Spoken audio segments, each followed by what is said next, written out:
झारखंड के पूर्व मुख्यमंत्री और नेता प्रतिपक्ष बाबूलाल मरांडी हमारे साथ हैं। मुख्यमंत्री हेमंत सोरेन ने जेएमएम के स्थापना दिवस पे कई आरोप केंद्र पे लगाए कि केंद्र सौतेला व्यवहार करता है, मिनरल रिच स्टेट है, यहाँ से हर राज्य रोशन होता है, लेकिन यहाँ के साथ बेरुखी बढ़ता जाता है बार बार। साथ ही उन्होंने एक बात और कही है, ये लगातार वो कहते रहे कि आउटसोर्स कंपनियां जो यहाँ पे आ रही है उसमें 75% रोजगार जो है वो स्थानीयों को देना है। इनसे सीधे बातचीत करते हैं। सर, हेमंत सोरेन लगातार ट्वीट कर रहे हैं और ये कह रहे हैं कि केंद्र जो है सब कुछ यहाँ से ले जाता है, दूसरी जगह बिल्डिंग बनता है, दूसरे राज्य जो है खुशहाल होते हैं, लेकिन यहाँ राज्य का जो हिस्सा है वही नहीं राज्य को मिल पाता है। और अगर राज्य बना है, राज्य को अगर छीन कर आंदोलन करके लिया गया है तो अधिकार भी छीनना वो जानते हैं। देखिए, अखबार के लिए तो न्यूज़ बन जाएगा उनका, आप सब लोगों के टेलीविज़न के लिए भी उनका न्यूज़ बन जाएगा, लेकिन वास्तविकता है क्या? जब से हेमंत सोरेन मुख्यमंत्री बने हैं तभी से वो यही कह रहे हैं कि 75% निजी संस्थानों में या आउटसोर्सिंग कंपनी में यहाँ के बच्चों को नौकरी मिलना चाहिए। लेकिन वास्तविकता क्या है? पूरी 6 वर्षों में कोई भी उद्योग धंधे लगे ही नहीं, तो यहाँ के लोगों को कहाँ से मिलेगा? कोई उद्योग धंधे लगे नहीं। भाई, उद्योग धंधे लगाने के लिए कुछ करे तब तो, वो तो कहीं कुछ कर नहीं रहे, कोई बतावे। दूसरी बात, जहाँ आउटसोर्सिंग की बात करते हैं, आउटसोर्सिंग कंपनी में कहाँ से कौन आया है? खास करके कोयला के खदानों में जो रेजिंग कॉन्ट्रैक्ट जो दिया जाता है, एक प्रकार से आउटसोर्स के। तो आज के तारीख में अगर आप उस रेजिंग कॉन्ट्रैक्ट जहाँ होता है, रेजिंग होता है, जहाँ से कोयला निकाला जाता है, तो मैंने वहाँ पर क्या देखा, हम तो जाके देखें, शायद हेमंत सोरेन नहीं जाते होंगे इसलिए नहीं पता होगा उनको। अब वहाँ आदमी की कोई जरूरत ही नहीं है, बड़े बड़े मशीनों से काम होता है और एक दिन में कई एक टन कोयला वह निकाल देती है मशीन। यानी आदमी की कोई ज़रूरत नहीं होता है, वो बड़े बड़े मशीनों में एक आदमी बैठता है, बुलडोजर चलाता है और सब कटिंग हो जाता है। वो कहाँ लोगों की ज़रूरत है? तो इसलिए मैंने कहा कि हेमंत सोरेन जी ये जो बोलते हैं बड़ी बड़ी बातें, मैंने तो पहले कहा था कि हेमंत सोरेन को, भैया दारू की आप जो दुकानें आपने नीलाम किया ग्रुप बना करके, उसमें आपने कहा कि 13 करोड़ या कोई समथिंग, जिसके बाद मैंने कारोबार का जो अनुभव है, रिटर्न है, तो वही उसमें से पार्टिसिपेट करें। हमने तो कहा था कि भाई आप जितना भी दारू की दुकानें हैं यहाँ के बच्चों को मिलेगा, इंडिविजुअल उसको ऑक्शन करिए। लेकिन आपने तो जहाँ रोजगार मिल सकता है लोगों को वहाँ वो नहीं करता है। बालूघाट को हमने कहा कि इंडिविजुअल करिए, नहीं किया। क्या किया कि बड़े बड़े क्लब बना दिया ताकि करोड़ों रुपया, कहाँ गरीब बेचारा, कहाँ यहाँ के नौजवान लोग दे पाएंगे? आप जा करके देख लीजिए, उसमें बड़े बड़े उद्योगपति ने पार्टिसिपेट किया, चाहे दारू का दुकान हो चाहे बालू के घाट हो। तो ये बेवकूफ़ ये किसको बना रहे हैं भाई? आज हर लोग देख रहे हैं, हर लोग समझ रहे हैं।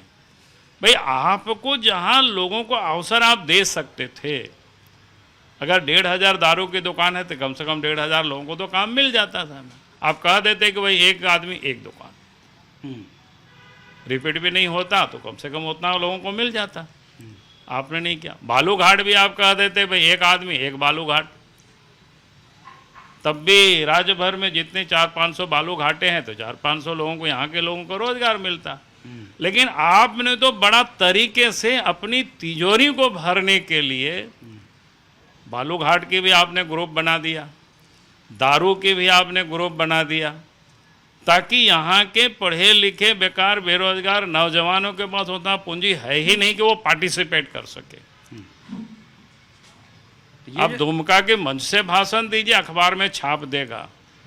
धनबाद के मंच से भाषण दीजिए, अखबार में छाप देगा, टेलीविज़न दिखा देगा।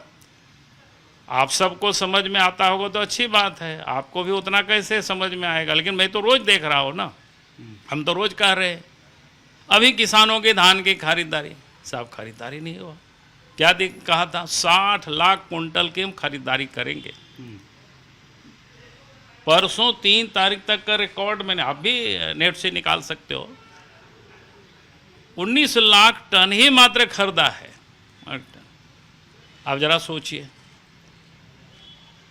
अब एक दिन मैं कोडरमा के डीसी से मैंने बात किया कि बोले भाई सदगावा से मेरे पास किसान गए थे, बोले कि हम लोगों का खरीदारी नहीं होता है। तो मैंने डीसी से बात की, डीसी से मैंने पूछा कि भाई ऐसे ऐसे किसानों की समस्या है। बोला कि नहीं सर, अभी गोडाउन भरा हुआ है, खाली नहीं है, हम लोगों ने मार्च तक परचेज करेंगे। तो हमने कहा कि डीसी को तो शायद नहीं पता होगा, कहाँ के डीसी मैं नहीं जानता हूँ, क्योंकि स्वाभाविक है, शहर में पड़े हमारे भी बाल बच्चों को नहीं पता रहता है धान कब लगाया जाता है, कब बुआई होता है, कब कटाई होता है। लेकिन हेमंत सोरेन को पता है कि नहीं, ये भी मुझे नहीं पता है कि उनको पता है कि नहीं पता है। भाई धान की कटाई सब दिसंबर में समाप्त हो गया, तो अभी तक खरीद लिया। जिसको बेचना उचना था, झारखंड में छोटा किसान है, लघु कृषक है, कोई बड़े बड़े जोतदार यहाँ नहीं है। किसान के पास यहाँ 1 एकड़ जमीन है, 2 एकड़ मुश्किल से है, वो भी मैं आपको बताता हूँ। गांव में जाकर के पूछ लीजिए, किसी भी गांव में जाकर सर्वे कर लीजिए। और 20-25 कुंटल धान होता है तो जब होता है उसी समय बेच देता है, क्योंकि उनको फिर रबी लगाना होता है, पैसे की उनको ज़रूरत होती है। आपने उस समय परचेज नहीं किया। डीसी ने हमको क्या उत्तर दिया, सर 15 मार्च तक हम लोग खरीदारी करेंगे। यानी सरकार, डीसी ने क्या उत्तर दिया, कोई सरकार का ये नियम है कि 15 मार्च तक करें। आप बताओ कौन किसान 15 मार्च तक रखेगा ये छोटा छोटा किसान धान को? तब क्यों किया है इस प्रकार की? क्योंकि बिचौलिया खरीदे धान किसानों से 1500-1600 रुपया में, और 2400 रुपया में वो बिचौलिया पैक्स को और लैम्स को बेचे, ताकि वो मार्जिन मनी कमावे और इन लोगों को भी मिले, उनको भी मिले, और यही धंधा चल रहा है साहब। अब जो भारत सरकार एमएसपी देती है 2300 रुपया, आपने तो कुछ दे नहीं रहे हैं। अब तो खाली कहे कि 150 रुपया हम बोनस देंगे। चलो भैया, बोनस भी नहीं देते, 1% देते, लेकिन समय पर धान के परचेज करते तो कम से कम किसानों को सही लाभ मिलता। क्या हेमंत सोरेन जी बात करेंगे भाई? आखिरी सवाल ये कि जो केंद्र पे बार बार कहते हैं, जी राम जी वाले में कह रहे हैं कि अगर आप 40% हिस्सेदारी कर देंगे राज्य सरकार का, तो रेवेन्यू कहाँ से सरकार के पास आएगी? उनके पास उतने पैसे नहीं है कि 40% लगा पाए। और दूसरा कि ये जो बार बार कह रहे हैं कि मेरे पैसे नहीं देते हैं, अलग अलग मद में जो बकाया है वो नहीं देते हैं, सौतेला व्यवहार कर रही है, तो ये इस पर आप क्या कहेंगे? देखिए, मैंने तो बार बार कहा है कि भाई हेमंत सोरेन जी बोलते हैं पैसा नहीं है, कहाँ से पैसा देंगे 40%? भाई पैसा तो कहाँ से, आप पैसा आने नहीं दे रहे हो भाई। कोयला, बालू, पत्थर सब 2 नंबर में चल रहा है। 1 नंबर में चलता तो गवर्नमेंट को रॉयल्टी मिलता, तो गवर्नमेंट की तिजोरी में पैसे आते। तो पैसा आता कि नहीं आता? लेकिन आप पत्थर भी इलीगल चल रहा है, बालू भी इलीगल चल रहा है, आपका कोयला भी इलीगल ढुलाई हो रहा है, तो वो पैसा तो आप अपने तिजोरी भर रहे हो, आप कर रहे हो, पैसा की रोना रो रहे हो, तो कैसे होगा भाई? तो ये बिल्कुल समझ से परे है। समझ से परे नहीं, मैं जानबूझ करके देखो, इसलिए बोले अखबार के लिए तो ठीक है न्यूज़, ये सुनने में बड़ा अच्छा लगता है, लेकिन वास्तविकता क्या है भाई? अगर 1 नंबर कोयला, कोई भी 2 नंबर यहाँ कोयला नहीं चले तो 1000-2000 करोड़ रुपया उसमें इनकी बढ़ोतरी हो जाएगी। बालू कोई भी 2 नंबर नहीं चले, सब 1 नंबर चले तो सरकार के खजाने में पैसे आएंगे। दारू की कोई 2 नंबर की धंधा नहीं होगी तो उसमें भी पैसा बढ़ेंगे। तो जहां से पैसा आ सकता है वहां तो आपने सब 2 नंबर करते हो, तो कहां से पैसा आएगा सरकार को? और वो जो बात करते हैं कि 1,36,000 या कितना पता नहीं, मैंने बार बार कहा कि भाई सरकार को बतानी चाहिए ना कब से क्या क्या बकाया है, किस किस मद में बकाया है, उसका ब्रेकअप। हम बोले हमको देने में आपको दिक्कत है, बोले अखबार में एक बार विज्ञापन छाप दीजिए पूरे तरह से। बार बार आप कहते हैं ना कि भाई विज्ञापन तो रोज निकालता है, बड़ा बड़ा विज्ञापन, एक दिन वही निकाल दीजिए ना कि अमुक साल का अमुक मद का ये पैसा मेरा बकाया है। और 10,000 करोड़ रुपया तो सरकार की जो ट्रेजरी से निकला है उसका आता पता नहीं, अखबार में भी छापा है। भाई कहाँ चला गया उसको तो आप जांच कराइए, उसको तो पता करिए, उसको तो खोजिए कौन खा गया वो पैसा। तो आप रोने से थोड़े विकास होगा। केंद्र सरकार तो पैसा देती है, आप देख लीजिए 2004 और 14 के बीच में केंद्र से कितना पैसा मिला है झारखंड को, और 14 से लेकर के अभी 25 है ना, इस समय तक कितना पैसा मिला है आप सब लोग देख लीजिए। अभी मेरे पास आंकड़ा नहीं तो मैं बता देता, तो आप देखेंगे आसमान और जमीन का अंतर है भाई। अब ये लूटना चाहते हैं सब। मनरेगा में क्या कर रहे थे, लूट ही तो हो रहा था। बताओ यार, इतना साल चला मनरेगा का काम, कहाँ उन्होंने कोई एसेट खड़ा हुआ जो एक भी आप बता दीजिए। रांची जिला ही चले जाइए, ग्रामीण क्षेत्रों में देखिए कि मनरेगा से क्या काम हुआ। भाई देश की जनता का पैसा है, कोई मोदी जी का पैसा नहीं है। अब मोदी जी इस देश के कस्टोडियन है। जनता ने कहा कि आप इस लूट से इस देश को बचाइए, हमारी पैसा से ये भ्रष्ट लोग मोटे हो रहे हैं, उसको आप ठीक करिए। देश की जनता ने मोदी जी को इसलिए दिया है जनादेश, और इसलिए मोदी जी ने तय किया कि भाई ऐसा नहीं चलेगा।